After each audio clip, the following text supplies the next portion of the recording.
I'm Grant Kirkhope. I'm the audio director at Big Huge Games. I'm the audio vision holder, which is a very American phrase. We don't say things like that in England. I'm the guy that kind of has to have the overview of how I think the game should sound in its entirety, which that involves everything from voiceover to sound effects to music to the whole thing. I kind of come up with that general scope.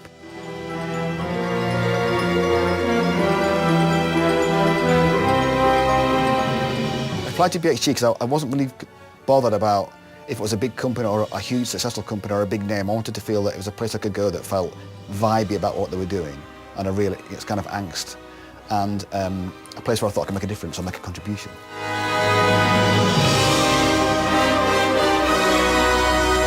My career today has been, I've had quite a lot of broad appeal games like Banjo-Kazooie and Donkey Kong and those kind of games. But I've never had to write anything musically, certainly, on the scope of this game. You know, it's a very overblown, gigantic world, and I have to make sure that the music and the sound effects match up to that.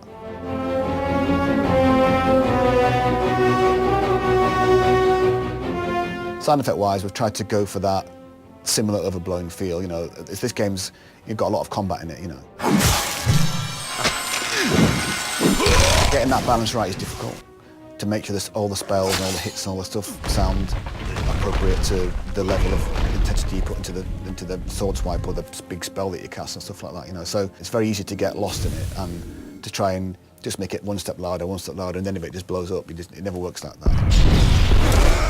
A bad sound design can murder a game, absolutely kill it. If you've got a repetitive noise like a footstep or something like that is absolutely awful, it will drive people mad, and they won't want to play it for that reason. It's a really kind of juggling act to try and get a sound that is obtrusive enough that it's all right, but not too obtrusive that it gets on your nerves, all that kind of stuff, that kind of mixing of it all and playing with it and turning it up and down, and it's all about attention to detail and taking little small increments and little steps to build up this kind of big soundscape that works.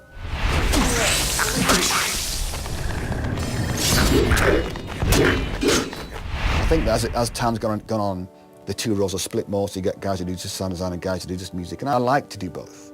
I like to be able to do, because it gives me a break from just composing over and over again or just doing sound design over and over again. I like to get that kind of variety. And it's great fun to do both as well. It makes it much more, go and find 50 fart samples for the farting gorilla. There isn't a farting gorilla in Reckoning, but other games I've done, there probably is a farting gorilla somewhere. I've tried to really take a step up on my own kind of development to try and make myself work harder than I do before, so I've tried to learn an awful lot more to make the boss music and all the music in the game sound bigger than normal. My usual influences usually do end up being Dan Elfman and John Williams and, people like that.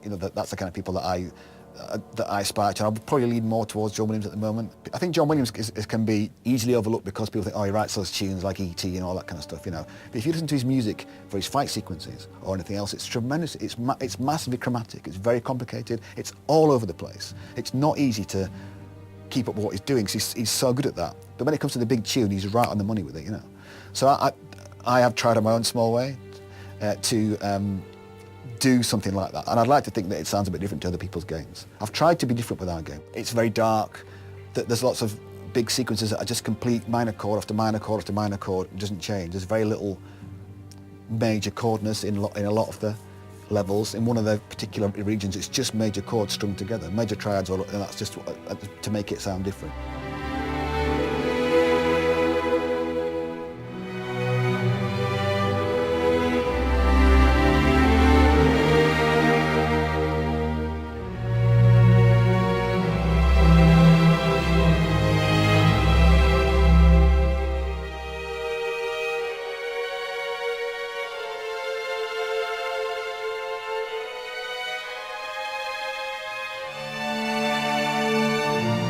I write music very sort of like that, and then like that. I don't go along and sketch it out and then fill it in. I'm kind of very this is 4 bars, and then complete that 4 bars, and then the next 4 bars. I don't know if that's the right way I want to do it.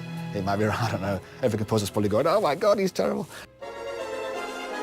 I played in orchestras from the age of 11 on trumpet, so I do know how this sounds. That's why I think when I came to write for orchestra, I didn't find it very difficult. But you never get used to that kind of, just the wealth of it. It's such a different sensation. I mean, there's nothing like just having that 85, 90 people sat there, playing your music. It's incredible, I mean, this time I use like 2 euphoniums extra, 3 trombones, bass trombone, tuba, 3 trumpets, 6 French horns, triple woodwinds, double strings, massive, you know, I just really went for the numbers of people, and you know, you get such a massive thick sound doing that.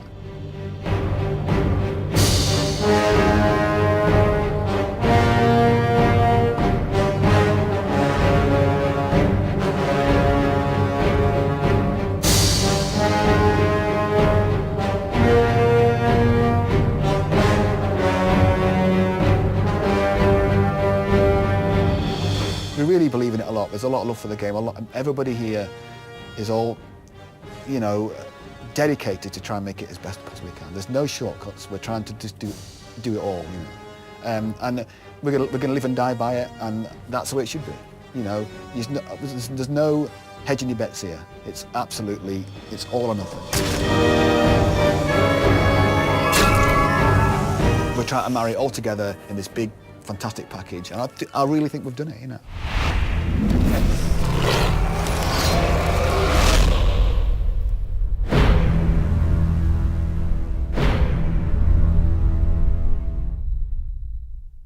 I apologise for the Donkey Kong rap. It's officially on video now. I apologise for that piece of music. You know, I didn't think it was that bad at the time. Please forgive me. Please let me off. Somebody, please.